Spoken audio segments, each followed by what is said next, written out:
If you saw a lonely old man tied up in the middle of the ocean, clutching a rusty brass tube, would you see a threat or an untold story?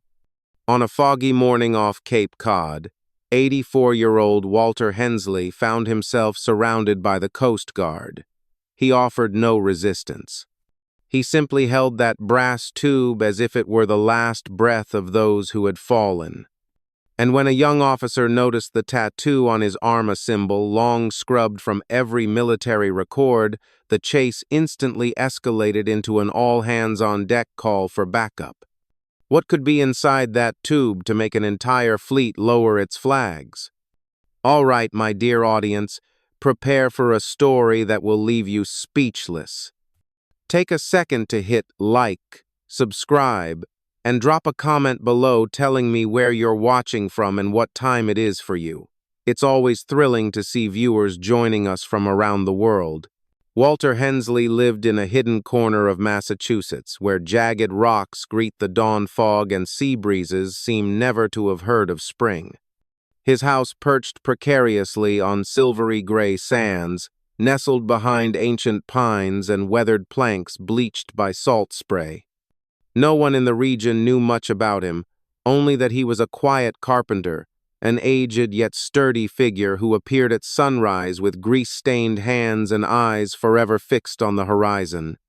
His wooden boat, named Salt Echo, was not a product of nostalgia but a vow carved into every plank. He did more than build either, relived each moment as he sawed every board and hammered every nail. No modern equipment, no help, just a man, two hands, and memories clinging like salt mist. Each rough patch of paint was not a flaw but a testament to trembling fingers that refused to let go. Walter did not construct the boat to fish. He reconstructed something, lost the vessel that once carried a squad through darkness but brought back only two. Operation Crimson Echo existed in no official archives. It was like a gasp swallowed by political tides and high-level decisions. But in Walter's mind it persisted, etched more deeply than any document, more vividly than any medal ever awarded. He never spoke of it, never mentioned that night of the 16th of April, not out of fear or prohibition, but because no one had the patience to listen properly. Offshore, where modern maps now draw bold maritime and military boundaries, they once swam in silence. That night, waves drowned their screams, and the flares lit only once then vanished as if they'd never burned. Walter could not recall who fell first, only the wide-open eyes that still reflected the last glow of the ship they believed invincible. After returning, Walter never went back to base. He wrote no reports. He requested no reassignment. He asked only to withdraw. Quietly, as if remaining in that machinery would reduce his memories to mere number system errors to be logged. The only thing he carried was a rusty brass tube roughly the length of his forearm. Inside lay no national secret, no piece of evidence or classified file, but everything left of the brothers who lay beneath the waves. A half-pound of sea sand in a small sack, a hand-drawn logbook, a blurred photograph of 5 young faces staring into the future, and a scrap of cloth embroidered with 9 names in a masculine yet trembling script, as if written on a rainy night. He wrapped it all in oilcloth, bound it with old parachute cord, and sealed it with a lead ring precisely as one would enter a relic, never to be opened by anyone who did not understand its meaning. Walter had never opened that brass tube since it was sealed. Yet each year, he carried it out to sea on that exact date, at that exact hour. He donned his tattered naval jacket, wound cloth around his wrists to hide scars. No companion, no farewell. He rode Salt Echo as though heading toward a shore that no longer existed, his gaze not on the horizon but through the place where he lost everything but his vow. They say some promises need never be spoken, and there are those who live their whole lives keeping them. Walter needed no proof, no audience. Yet each stroke of his oars echoed through the mist like the calls of names uncarved on stone. And in that hush, he found he was not alone. There is nothing remarkable about the outside of that brass tube. It measures less than 2 spans long, its edges tarnished with rust and worn by time and sea salt. The naval paracord wrapped around its body has frayed to fibers, yet each knot still bears the strength of a sailor's grip. One might mistake it for an old maritime instrument or debris salvaged from a shipwreck. But to Walter, it was the only coffin he ever permitted himself to carry. He never opened it in front of Anya Nanot once in nearly half a century, not out of fear or apprehension, but because its contents were not meant for the uninitiated. He believed that what lay inside the brass tube needed no explanation, only preservationes if it were a sacred rite. The lead seal had dulled with age, but it still bore the impression of the original emblem, a small symbol, almost meaningless, to the outside world, a seagull wing casting its shadow over a fractured horizon. Crimson Ecoa name struck from every official record, yet etched into every crease at the corner of Walter's eyes. The name was never spoken, but it was never forgotten. When he opened the tube, each movement was slow and deliberate, as if performing a ritual. His gaunt fingers traced the paracord, untying each knot as though handling something fragile. Not out of fear of tearing paper, but of spilling forth that which he had spent a lifetime shielding. First came the map roll-hand drawn on oil-stained paper, ink lines smudged and faded at dampened corners. Yet amid those breaks in color, a single red circle remained sharp, encircling an unnamed offshore region where no vessel had been permitted for 40 years. A forbidden zone, not merely for military strategy, but as a grave without a headstone. Next was the Polaroid, its hues washed out, the edges curled as if long rolled up. 9 soldiers stood shoulder to shoulder, each bearing the crimson Echo insignia, faces lifted but without smiles. They did not pose or arrange the light. The photo was snapped quickly, likely as a record that we were here. Those 9 faces have since dissolved into the sea only. Walter keeps their likeness on this fragile scrap of film, more tenuous than memory itself. Finally, a small cloth pouch, tied with paracord, unmarked. Inside was sea sand, yet not just any sand, but grains taken from the cove where blood had soaked into rock and water. Walter bent over that beach in 1981 and scooped handfuls of sand under a moonless sky, not to trespass, but to seek permission. It was the only time he cried since leaving the service. No one taught him how to preserve memory. No training manual advised gathering sand, safeguarding photos, drawing maps. But he knew if he did not, no one else would remember. No witness would remain, and memory, once its keeper was gone, would vanish without farewell. To Walter, the brass tube was more than a container. It was the sole portal connecting the present to a fragment of history never recognized. And so it had to be protected at all costs, not for his sake, but for those who could no longer carry their own memories. He never imagined that one day someone else would touch that tube, let alone open it beneath the harsh lights of an interrogation room. Yet deep down, he understood that even silence must one day be heard. The brass tube held no monetary value, no electronics, no codes, no secret data. But laid open before eyes that have never voyaged to sea, it accomplishes what any classified document cannot. It compels silence and demands that one simply feel. The sea that morning was unusually calm. The water lay flat as freshly polished glass, with only faint streaks of dawn light dancing across the wave crests.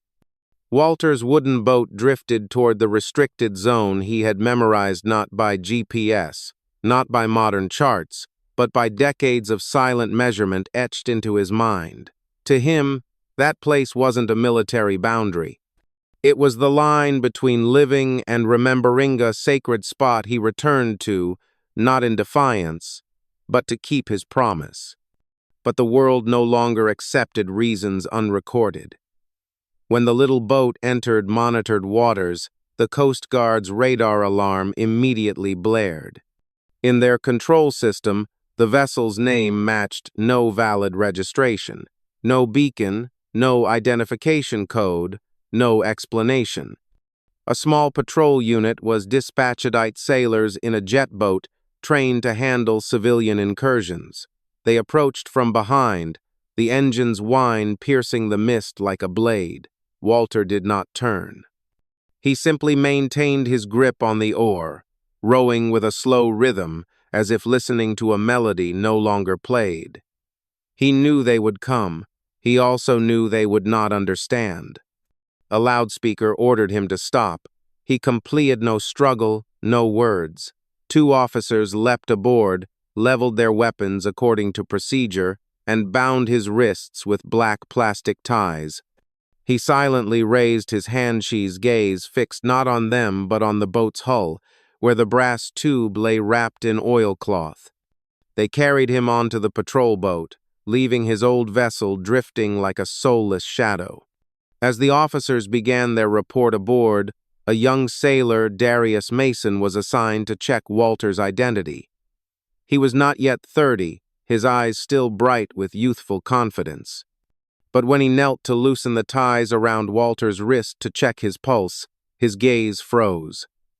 On the old man's left forearm was a faded tattoo, cracked by Time a Seagull's wing, broken and tilted in the wind.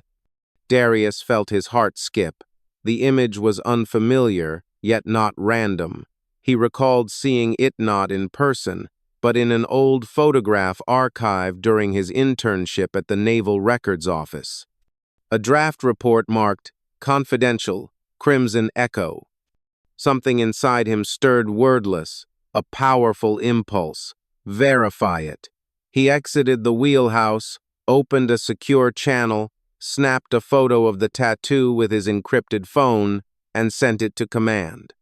His message consisted of only 3 words: requesting cross-check.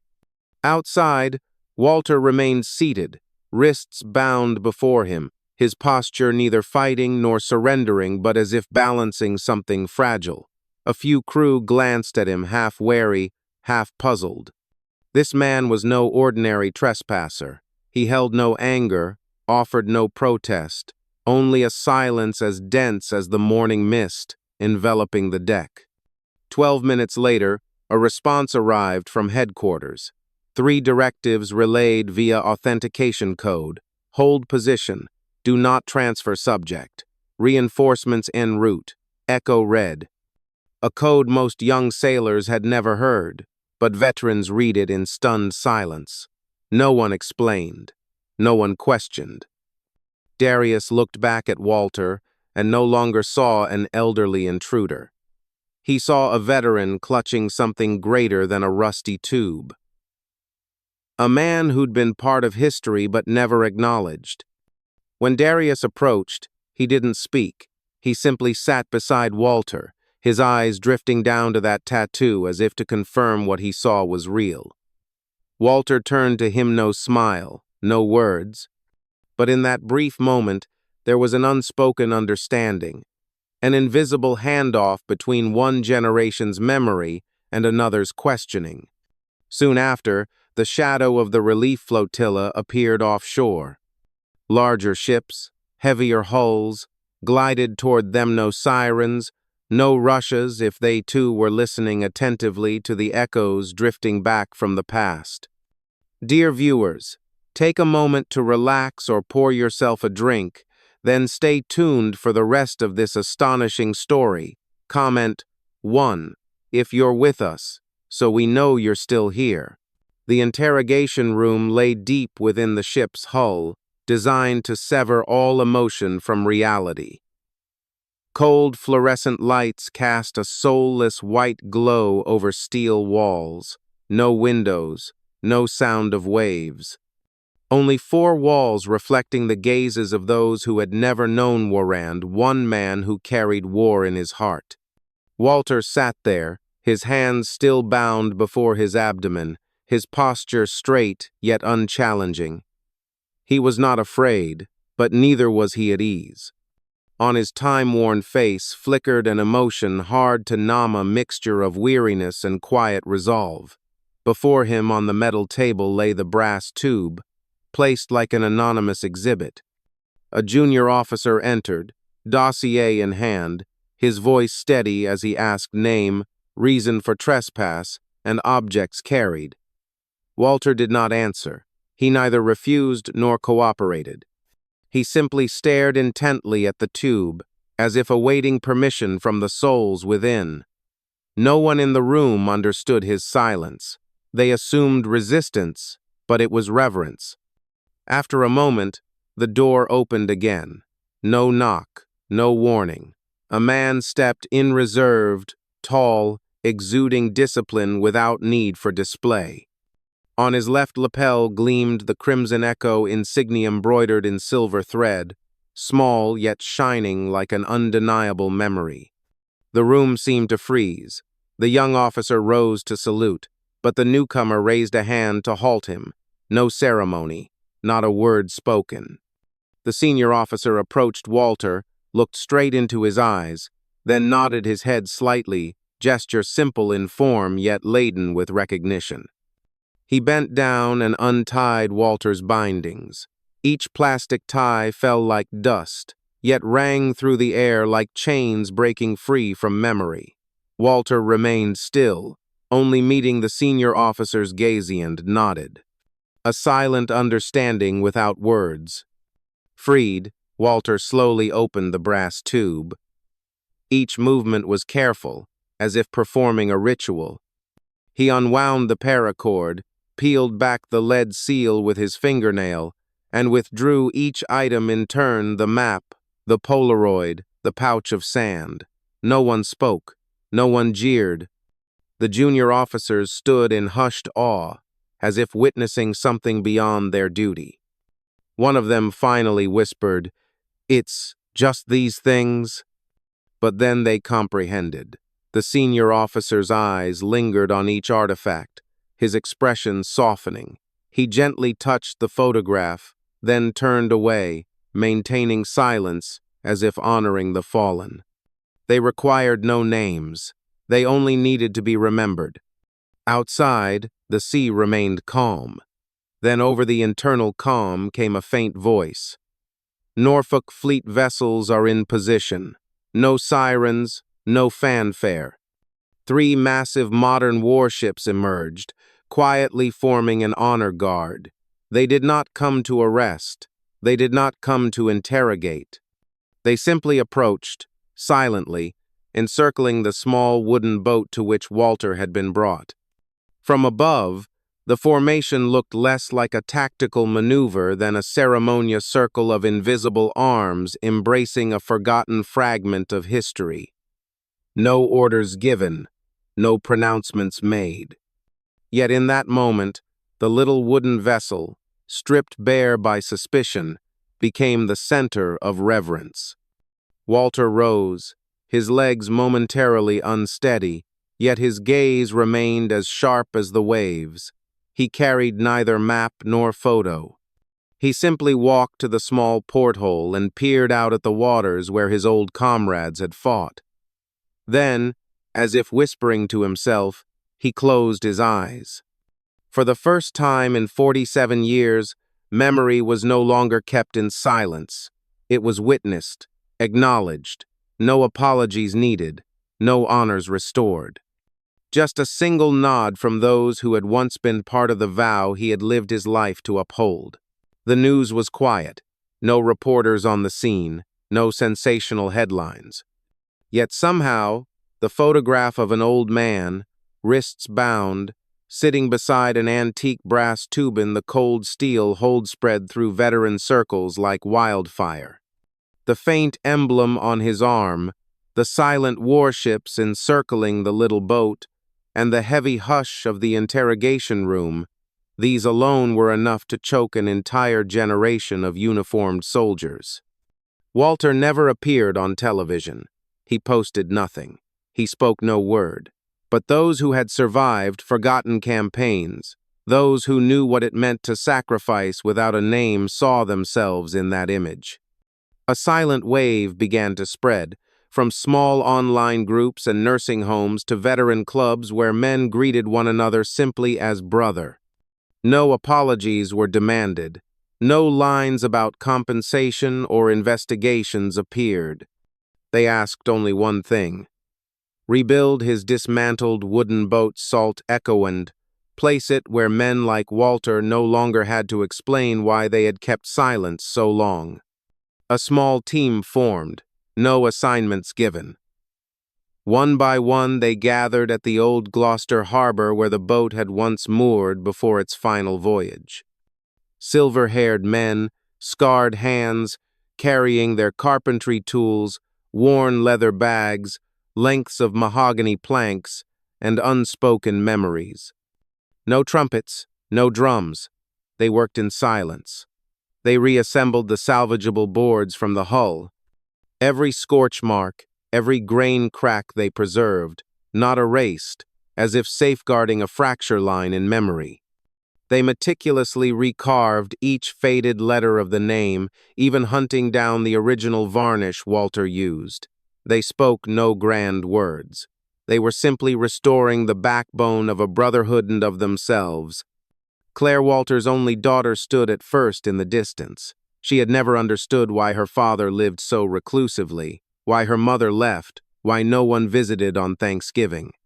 She had once resented him for his secrets, but when she saw strangers lifting each plank as if it were a treasured relic, gently wiping off salt dust as though soothing an old wound, she began to understand. Claire asked no questions. Quietly, she brought them hot coffee, placing it within reach without a word, and for the first time, one of the team nodded to her and pointed to a small wooden stool by the bow. No invitation was needed. She knew it was a welcome, an acknowledgement. On the day the boat was completed, there was no ceremony, no banners, no cameras, only a small wooden plaque with faded lettering. Salt Echo, for those who never came home but never left our hearts. Walter did not come. He saw no need to witness what he had spent his life protecting. But he knew. For that morning, when he opened his door to the sea, he saw the newly rebuilt boat resting on its cradle, not in a museum, but at the very harbor where he had once set off alone. Claire stood beside him, her eyes dry but damp within. She laid her hand on the gunwale, tracing the wood grain as if following the fracture lines in memory. She no longer saw her father as a stubborn old man. She saw the last keeper of a vow in a war the rest of the world had forgotten. In that stillness of dawn, no one spoke. But in the silence, one message rang clearer than any speech. Sometimes justice need not resonate. It only needs to be felt. And healing at times does not begin with an apology, but with a quiet act like restoring each plank of the boat that once carried an entire squad through the storm. There was no music, no ribbon cutting. On the day the new Salt Echo was solemnly placed in the main hall of the National Naval Museum, the silence was so complete that one could hear footsteps echo across the polished tile floor. Everyone present knew this was not a ceremony. It was a wordless memorial. The wooden boat stood intact, no polish, no restoration. Each scratch and darkened plank remained as found as if time had not merely passed but pressed its mark as a reminder. The hull bore no name for Walter. No inscription of Crimson Echo, only a small emblem carved into the keel, a broken-winged bird flying against the wind. At the center of the room, under soft amber lighting, lay the old brass tube displayed atop a glass case with its cap removed. Inside lay the tiny artifacts arranged without any particular order: the handmade map with its smeared ink lines, the faded Polaroid, the pouch of sea sand dried by the years, no labels, no audio narration. Only silent traces just as they had endured through 4 decades. Walter was invited. He did not refuse. Nor did he dress formally, still wearing his worn jacket and scuffed shoes, his steps measured. Entering the hall, he did not approach the boat. Instead, he paused at the glass case, where the brass tube rested like the silent heart of the story. He did not bow his head or shed a tear. But he laid a hand on the case's edge and remained there a long time, as if tracing the boundary between memory and the present. Claire stood beside him. She said nothing, but placed her hand over his steady and gentle. She was no longer the daughter who had resented his silence, who had mourned unspoken birthdays and empty holiday tables. She was the only one who truly understood the weight of that silence, and now she needed no explanation. Her father had not hidden the past. He had kept a vow. "Do you see now?" he whispered, still gazing at the boat. "I did not keep secrets. I kept my promise." In that moment, everything seemed to stand still. No one spoke. They did not need to. They were witnessing something rare in everyday life. A man who had lived long enough to see both pain and forgiveness exist side by side. Outside the large window overlooking the museum plaza, Darius Mason stood at attention in his dress uniform. He did not enter. He would not break the privacy of the moment. He simply stood in silence. A sea breeze stirred his coat. In the eyes of that Mananseh, the young sailor who had boarded that ship, now its captain, there was a thank you and a silent promise. "We will not let these memories be forgotten." Shortly thereafter, a small bronze plaque was affixed at the boat's bow. It bore no name of Walter, only the words, "For the silent ones who kept the watch long after the battle ended." That day, no one left in haste. They lingered, gazing at objects without material value but possessing an undeniable weight. Some veteran sailors quietly removed their hats. Young boys stood beside their grandfathers, hearing for the first time of a campaign unrecorded in history books. Mothers laid hands on the hull as if touching another's unspoken ache. And when the lights dimmed, it was not an end. It was a gentle handover. The memories once locked inside that brass tube, etched into a fading tattoo, carried by a solitary wooden boat upon the sea, had finally found their keepers not through words, but through shared understanding. Walter did not speak that day, yet he said enough through his presence, through the act of passing on, and through that final look he gave the boat, not a farewell, but a thank you to the past that taught him how to keep silence well, and to the present that learned how to listen. There are feats of valor never recorded in history. There are soldiers who never seek glory. But in every quiet step they leave behind lie immutable lessons about loyalty, honor, and loving one's country in silence. Walter's story is not only a fragment of forgotten history, but also a mirror reflecting solitude, resilience, and gratitude that span the ages. We need not be veterans to feel it. We need only be human, willing to listen and to cherish. If this story touched something in your heart, leave a comment, share this video with those who need a reminder that loyalty and sacrifice are never invisible. And if you're watching from anywhere across America, let me know, because every listener becomes a torch keeping memory warm. Thank you for staying with us until the end. We will return with more untold stories.